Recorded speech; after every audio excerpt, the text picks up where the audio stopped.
I wanted to spend some time sharing with you the curriculum of our residency program, which is founded on the goals of what our program strives for. So again, our goals as a program are to create physicians who excel in clinical medicine, who excel in research, and who excel in education.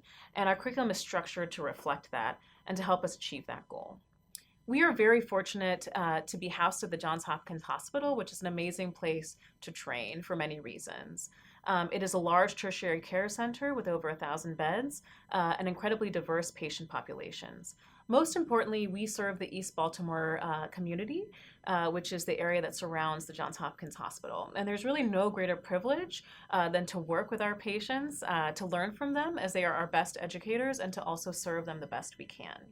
In addition to our surrounding community, the Johns Hopkins Hospital also receives referrals from around the state, from around the country, and from around the world. So it's an incredibly diverse patient population that our house staff are able to work with, which is, again, an incredible privilege. Our residents will also rotate at the Bayview Medical Center, where they'll do the medical intensive care unit there, and they may engage in some electives there, and we'll also do the CCU there as well. Our residents, in terms of the ambulatory experiences they have, will either do their clinical experience at the Johns Hopkins Outpatient Center, which again primarily serves the East Baltimore community, or at the East Baltimore Medical Center, which is a federally qualified health center that also serves the East Baltimore community. Other places our residents may go include other outlying satellite sites in both the ambulatory space and other hospitals, and many will also do away rotations or international rotations as part of their personalized curriculum. So in terms of our curriculum, each year is focused on a specific part of our goals. So your intern year is really focused on developing clinical excellence and your clinical skill set. So as an intern in our program, particularly on the Osler Medical Service, you are the primary provider for the patients that you are caring for. So when you're on call and the ER is going to admit a patient to your team, you are the person who takes that call. You are the person who goes and talks to the patient, who takes their history, and you're the first person to develop an assessment and plan for that patient.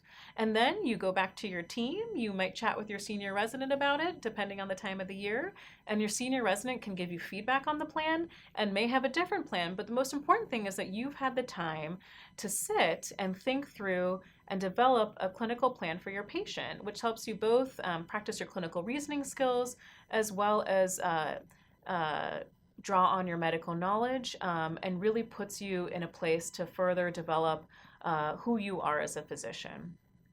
Other than rotating on the Osler Medical Service as an intern, you'll also rotate in the cancer center, in our cardiology units, in the intensive care units, which include our medical intensive care unit here at Hopkins Hospital and the CCU here at Hopkins Hospital, and you'll also spend some time in the ED. In addition, we are an X+Y program, which means that you spend 6 weeks inpatient followed by 2 weeks in the ambulatory setting where you'll have your continuity clinic. What's wonderful about the X+Y system is that when you are in clinic, that's what you can focus on, which again allows you to develop clinical skills in the ambulatory space that are unparalleled. We have preceptors who work with the same house staff throughout the year, and much like our firm system, you develop a longitudinal personalized experience in the ambulatory space that really allows you to flourish as well. Our junior year consists of personalization and continued development of clinical excellence. So our junior residents will engage in subspecialty services, including gastroenterology, infectious diseases, cardiology and cardiomyopathy, our intensive care units again, as well as electives that they choose based on their goals for their future and what they want to learn. They'll also engage in research activities and scholarly production, which is an incredibly important part of residency training. And then in addition, they'll spend time in the ambulatory setting as part of our X+Y model. So the junior year is really focused on personalization and further development of clinical excellence. The senior year is focused on the same things of personalization, clinical excellence, but also leadership.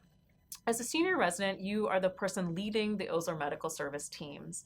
And so you are providing guidance to your interns. You actually round with your interns and develop the initial management plan for the day with your interns. And you again provide longitudinal mentorship and clinical learning for them. In addition to rotating on the Osler Medical Services, you'll again rotate on multiple subspecialty services in our ICUs, and again on electives that reflect your core interests and help you develop the skill set you need to be successful after residency. You'll also, again, engage in research and in the ambulatory experiences. And so your senior year is, again, focused on continued personalization, continued pursuit of clinical excellence, and also continued pursuit of leadership in the medical setting as you lead the Osler Medical Services. Another aspect of our curriculum that's really unique and wonderful is our Pathways program. We have a whole separate webpage that further describes the pathways, and I encourage you to visit that to learn about them.